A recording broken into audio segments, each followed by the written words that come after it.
to Russia as an international student can be nerve-wracking. Settling into a country where your language is not spoken can be so nerve-wracking and can lead you to questions like, had I known, what if I had, and all of those. But that is why I'm here.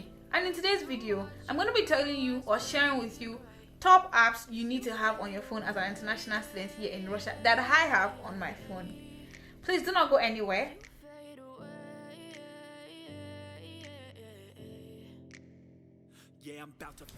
Hi guys, welcome back to my YouTube channel. If you're a new subscriber, welcome to the family! Drum roll! And if you're a returning subscriber, welcome back to the family. Welcome. In today's video, I'm going to be sharing with you top apps I have on my phone as an international student here in Russia, and apps that you should have as an international student as well. But before we go into the video, please let me give you some seconds to subscribe to the channel. See that red thing, right, showing on your screen at the bottom right? Please click it. Please click it. I'm gonna wait for you. 5 seconds. I believe you guys have done that. Thank you so much for clicking the subscribe button. In today's video, I'm going to be talking about apps that you should have as an international student in Russia. Why not, if not? But the first one I would advise you have on your phone or on your mobile device is the language translator. You can either have the Yandex Translate or the Google Translate. I use Yandex Translate most times because I'm able to also translate pictures and a whole document with my Yandex Translate app. And why not, if not? So either you have that or you have Google Translate. Then the next application I believe you should have on your phone is the transport app. In Russia, we have different mode of transportation. We have the train, we have the metro, we have the tram. And these modes of transportation have like that different apps that you can use to monitor when your train will come, when your metro will arrive, where you're going, and all of those things, and the distance from a particular metro station to a particular metro station. If you have this, it helps you plan your time, it helps you plan how you're going to move, and all of those things. Another thing I believe you should have as an international student in Russia is the Yandex Map. The Yandex Map also helps you navigate your way around the country or the city, wherever you are. And it's very easy to navigate. It can be in Russia, it can be in English. This would also help you figure your way around. And for instance, you want to move from a particular metro, you're living on a particular line and you want to go to another line. You use your map to navigate how you're going to get there, the routes, the time, and all of that. Another app I believe you should have on your phone as an international student coming to Russia in this present time that we are in is the VPN app. You need a VPN on your phone. And for me, I have 2 VPNs on my phone. I have the Proton VPN and I have the VPNify. These 2 VPNs help me with a lot of things. I need to be on Instagram, I need to be on Twitter, I need to do other things. I need to access some websites. I use the VPN. International students coming to Russia, you need a VPN on your phone. Another app that I believe you should have is the taxi app. We have different taxis in Russia. We have UberX, we have Yandex Taxi, which is also called Yandex Go. We have InDriver, which is now known as Drivey. InDriver is the most affordable one you can use here in Russia. And this is because you're able to negotiate the price with the driver. For instance, I want to go somewhere and it's saying, oh, the price is 500 rubles. I can negotiate to 420, 450 or 400, whatever. And there I go. It's more affordable than Uber and it's more affordable than Yandex Go or Yandex Taxi, whatever one suits you. Then another application I believe you should have as an international student in Russia is the banking app. I have 2 major banking apps on my phone, which are Sberbank app and Tinkoff app. I use Sber and Tinkoff, but Tinkoff is very affordable when it comes to maintenance fee, card charges, and all of that. When I got my Tinkoff card missing and I requested for a new one, I wasn't charged. But when I got my Sberbank card missing and I requested for a new one, I was charged 50 rubles. It's not a lot of money, but I would have used the 50 rubles for something else, right?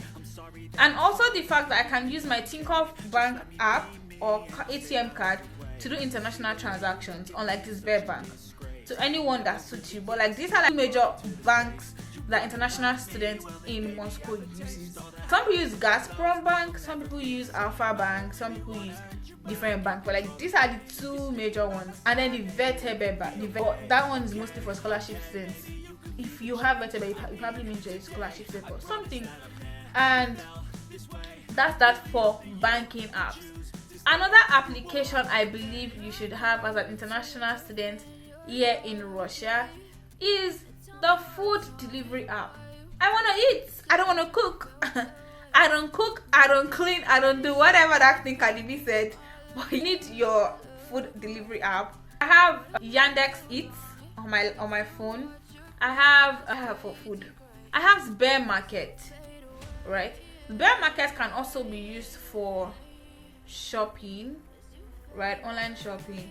I have Yandex Eats and I have that. You can also have Domino's app on your phone for pizza and all of those things. Then when it comes to your shopping app, I have Apteka. Apteka is pharmacy. I have an Apteka app on my phone, which I use to get drugs. Not necessarily all the time. Like, I really don't use the app, but it might come in handy when you don't want to go out and then you need to get a drug or something. You can just order your drug from Apteka. And then for other shopping app, I have Wildberries, I have AliExpress, I have Ozone, I have Sbermarket, I have Yandex Market.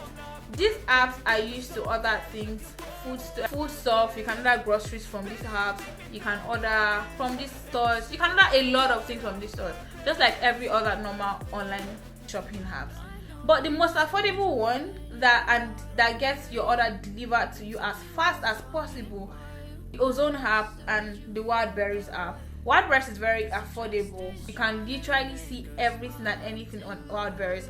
Wildberries is like AliExpress, but the Russian version, and it comes to you within days. Unlike AliExpress that can take months or years or days or weeks. But that's that for shopping apps. Another app that I believe you should have as an international student in Russia includes Teams and Yandex Telemost.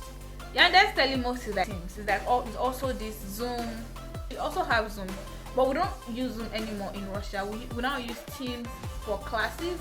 If your class is online, your professor can choose to either use Yandex Telemost or Teams.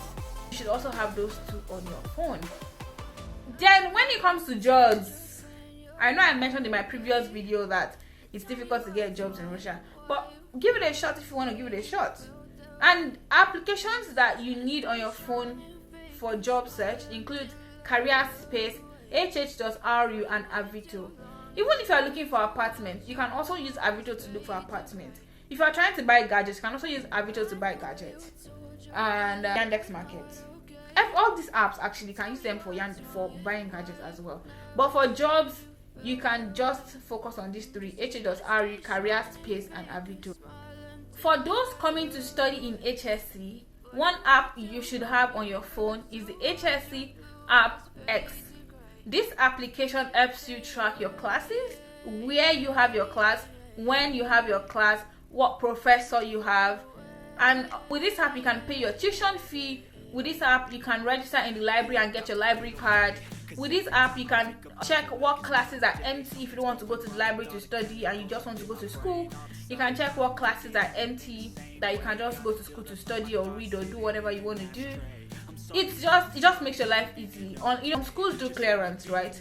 But your Apex already tracks everything. It helps you. If you are owing school fees, it's going to show on the app. If you borrow a book from the library and you did not return it, it's going to show on the app. It just makes your life study in HSC very easy. And on this particular app, you can also see your grades and that of your classmates. I think that's the only disadvantage of the app that I see, because why is everybody seeing my grade? I think it just makes you serious. And that's a period. I think finally, the last app set of applications you should have on your phone, just like in every other country and even where you're coming from, is social media app. But in Russia, we have some particular social media applications you should have depending on your school. For my school, it's Facebook, VK, Telegram, and WhatsApp. They don't really chat with you on WhatsApp like that, because sometimes I send WhatsApp messages to International Students Office on WhatsApp and they don't respond as fast as they would respond on VK or Telegram. These 4 major applications are what you need to have for social media in Russia to be able to make your stay very okay. So the VK, the Facebook, the Telegram, and the WhatsApp. And you're going to have an amazing time here in Russia. If you have all these apps and you're able to figure your way around these apps, trust me, you're going to have an amazing time in Russia, settling into the country and meeting new people, right? And that brings us to the end of today's video. Please do not forget to like, do not forget to share, do not forget to subscribe and comment down in the comment section. Until next time, peace out.